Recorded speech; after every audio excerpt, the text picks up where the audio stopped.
Supreme high court జడ్జిల నియామకాల్లో SC ST బీసీలకు జనాభా ప్రతిపదికన రిజర్వేషన్లు కల్పించాలని రాజ్యసభ సభ్యుడు జాతీయ బీసీ సంక్షేమ సంఘం అధ్యక్షుడు ఆర్ కృష్ణయ్య కేంద్ర ప్రభుత్వాన్ని డిమాండ్ చేశారు.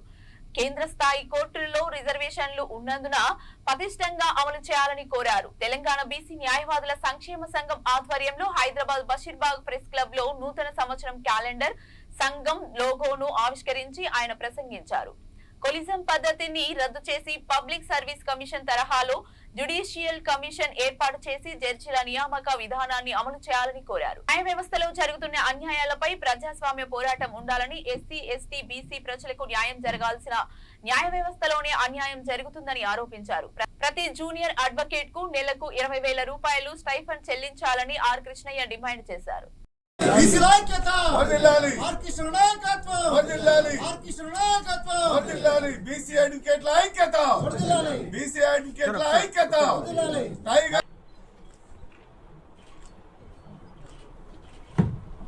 చంతుల ముద్ర స్టేట్ ప్రెసిడెంట్ మహిళా విభాగం తమ యొక్క అపాయింట్మెంట్ లెటర్ తీసుకోవాల్సింది కోరుచున్నాం.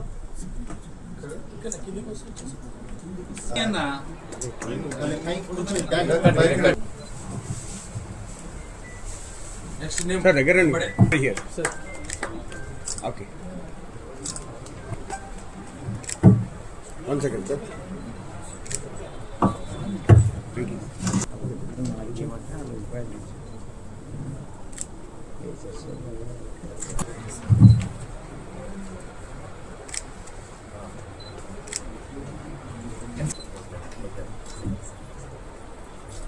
1 second, sir.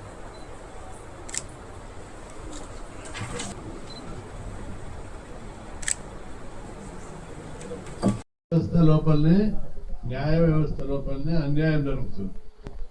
కోర్టులు ఎస్సీ ఎస్టీ బీసీలకు వ్యతిరేకమైన ముద్ర పడ్డది. రిజర్వేషన్ల కేసు వచ్చింది, పెంచిర్రు, కొట్టేస్తారు కోర్టు కొట్టేస్తుంది. మొన్న చూసాం మనం 42% మొదలే కొట్టేస్తుంది. అంటే అడ్వకేట్ అంతా వ్యతిరేకంగా ఉన్నారు. ఈ న్యాయ వ్యవస్థ జడ్జీలంతా వ్యతిరేకంగా, అడ్వకేట్ అంతా పవర్ఫుల్ ఉన్నా జడ్జీలు వ్యతిరేకంగా ఉన్నది ఒకటి ఎస్ఎల్ వెళ్ళిపోయింది. అందుకే ఈ వేదిక ద్వారా నేను కేంద్ర ప్రభుత్వాన్ని డిమాండ్ చేస్తున్నా, SC ST BC advocate supreme court జడ్జీల్లో హైకోర్టు జడ్జీల నియామకాల లోపల రిజర్వేషన్లు జనాభా ప్రకారం పెట్టాలని చెప్పి డిమాండ్ చేస్తున్నాను. హైకోర్టు సుప్రీంకోర్టు చిన్న కోర్టులలో ఉండి అది కూడా పకడ్బందీగా అమలు చేయాలి. చిన్న కోర్టులలో కూడా పకడ్బందీగా అమలు చేయాలని చెప్పి డిమాండ్ చేస్తున్నాం. ఎప్పుడైతే కోర్టులలో ఇది ప్రజాస్వామ్యం, పిచ్చే కాదు, రిజర్వేషన్లు పిచ్చే కాదు, ఇది ప్రజాస్వామ్యంలో జనాభా ప్రకారం ఎవరి వాటా వాళ్ళకి ఇవ్వడం ధర్మం, ప్రజాస్వామ్యం మౌలిక సూత్రం.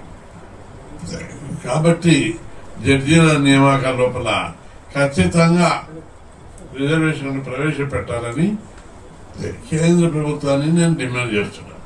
ఇక రెండవ డిమాండ్, జడ్జీలంతా నియామకాలు ఎవరు ఎట్లా చేస్తున్నారు? మీరు అందరూ దాన్ని ఛాలెంజ్ చేయాలి. జడ్జీలకు భయపడవలసిన అవసరం లేదు. ఇది ప్రజాస్వామ్యం. ఎందుకంటే సుప్రీంకోర్టు జడ్జి ఉంటే హైకోర్టు జడ్జి చేస్తారు, వాళ్ళ కొడుకుతో అల్లుండి. ఇంకోటి సుప్రీంకోర్టు జడ్జి రిటైర్ అయ్యే కంటే ముందే ఆయన బంధువులను, కొడుకుని, అల్లుడిని, బంధువులను, తమ్ముళ్లను సుప్రీంకోర్టు జడ్జి నియమిస్తారు.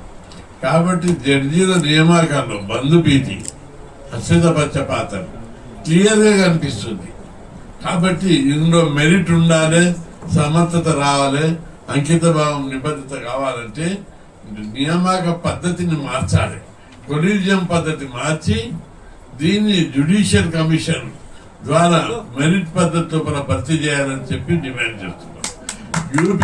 యూనియన్ పబ్లిక్ సర్వీస్ కమిషన్ ద్వారా ఎట్లయితే ఐఏఎస్ ఐపీఎస్ సెలెక్ట్ చేస్తున్నారో జ్యుడిషియల్ కమిషన్ ద్వారా ఉన్నత న్యాయస్థానంలో హైకోర్టు సుప్రీంకోర్టు జడ్జీలను నియమించాలి. ఆ విధంగా ఒపీనియన్ బిల్డప్ చేయాలి, వినిపట్టించాలి, డిమాండ్ల మీద కొట్లాడాలి. అదేవిధంగా జూనియర్ అడ్వకేట్లకు ప్రతి ఒక్కరికి నెలకు 20,000 స్టైపెండ్ ఇవ్వాలి. ఎందుకంటే బిగినింగ్ లో చాలా ఇబ్బంది పడతారు అడ్వకేట్లట. ఇప్పుడు బీసీ అడ్వకేట్ ఒకటి పెట్టించాం. నేను చదివేటప్పుడు పెట్టించినది ఎప్పుడు 1887